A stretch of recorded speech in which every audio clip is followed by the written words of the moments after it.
నమస్కారం అండి యూట్యూబ్ మిత్రులకు.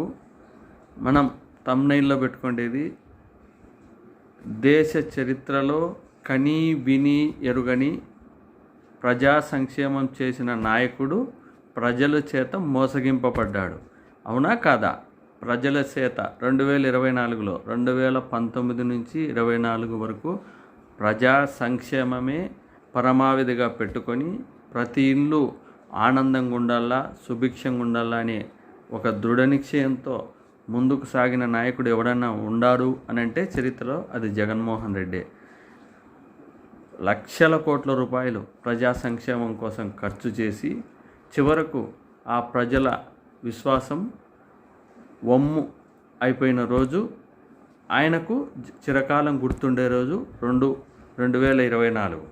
ఎందుకంటే ఆయన సంస్కరణలు ఆయన ప్రవేశపెట్టినటివి అవి ఒక్కటొక్కటిగా చెప్పుకుంటూ పోతే ఇక పదుల సంఖ్యలో ఆయన అభివృద్ధి చేసినవి ఉన్నాయి. ప్రజా సంక్షేమంలో దాదాపుగా స్కూళ్ళు నాడు నేడు కింద స్కూళ్ళు రూపురేఖలు మార్చినాడు, హాస్పిటల్స్ రూపురేఖలు మార్చినాడు, పిల్లలకు స్వచ్ఛమైన వాతావరణంలో విద్య అందాలనే ఉద్దేశంతో లోపల టాయిలెట్స్ కానీ లోపల మొత్తం ప్రక్షాళన చేసినాడు. టీచర్లకు టాయిలెట్స్, తర్వాత ఈ చుట్టూ గ్రౌండ్ ఫినిషింగ్, కాంపౌండ్ వాల్స్ లేకపోతే కాంపౌండ్ వాల్స్. ఇంతకుముందంతా పందులు ఇవన్నీ స్వైరవిహారం చేసేటివి స్కూళ్ళల్లో, గవర్నమెంట్ స్కూళ్ళల్లో.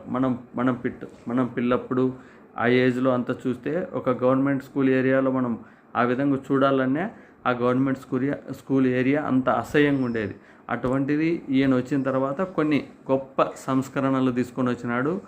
కొన్ని పథకాలు ప్రజలకు ఎక్కువ సంక్షేమం చేసినాడు. అతి సంక్షేమం చేసి ప్రజల చేత తిరస్కరణకు గురైన ముఖ్యమంత్రిగా, ప్రజల చేత మోసగించబడ్డ ముఖ్యమంత్రిగా మనం అభివర్ణించాల్సిన టైం ఇది.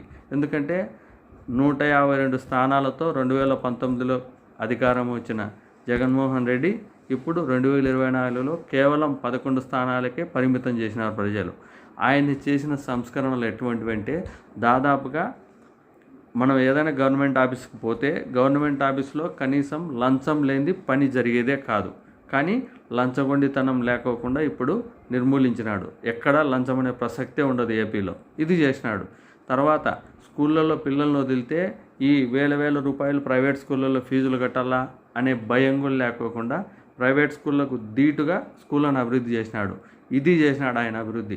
తర్వాత ఈ హాస్పిటల్స్లో దాదాపుగా ఇంతకుముందు హాస్పిటల్కి ఎక్కడన్నా పోతే కనీసం ఒక పేషెంట్ను చెయ్యి పట్టుకొని చూసే డాక్టర్ కూడా ఉండేవాడు కాదు పేద ప్రజలను. ఇప్పుడు ఈయన వచ్చిన తర్వాత ఒక సిస్టమ్ పెట్టి మార్నింగ్ క్లీనింగ్, ఈవినింగ్ క్లీనింగ్, ఇటువంటి సంస్కరణలు, బెడ్స్ క్లీనింగు ఇవన్నీ చేసి హాస్పిటల్ను కూడా పూర్తిగా ప్రక్షాళన చేసినాడు. తర్వాత రైతు భరోసా కేంద్రాలు, రైతులకు రుణమాఫీలు, నేతన్న నేస్తాలు, ఇట్లా చెప్పుకుంటూ పోతే పదుల సంఖ్యలో. అంటే ప్రజా సంక్షేమమే, ప్రజలకు డబ్బు పంచడమే ఆయన ఒక ధ్యేయం. ప్రజలు బాగుండాలని నిరంతరం ఆలోచన చేసిన వ్యక్తి జగన్మోహన్ రెడ్డి. కానీ ప్రజలు మాత్రం ఇవేవి పట్టకుండా ఇచ్చినన్ని రోజులు ఆయన ఏమిచ్చినా, ప్రతి పథకం వచ్చినా ఏ పథకం వచ్చింది, మాకేమన్నా వస్తుందా, వచ్చేటివి ఏమన్నా ఉన్నాయా అని పూర్తిగా విశదీకరణంగా వాలంటీర్లను అడిగి తెలుసుకొని వాళ్ళకి రావాల్సిన పథకాలన్నీ తీసుకొని లాస్ట్కు ఎలక్షన్ల దగ్గరికి వచ్చిన తర్వాత ఆయనను నమ్మక విశ్వాసంతో పూర్తిగా 11 సీట్లకు మాత్రమే పరిమితం చేసి తీర్పు ఇచ్చినారు. ఈ తీర్పును బేరీ చేసుకుంటే మరి ప్రజల్లోకి ఆయన ఏమని పోయిందో, వీళ్ళ మనసులో ఆయన చేసిన సంక్షేమ పథకాలు అవన్నీ ఏమని పోయినాయో అది దేవునికి తెలుసు.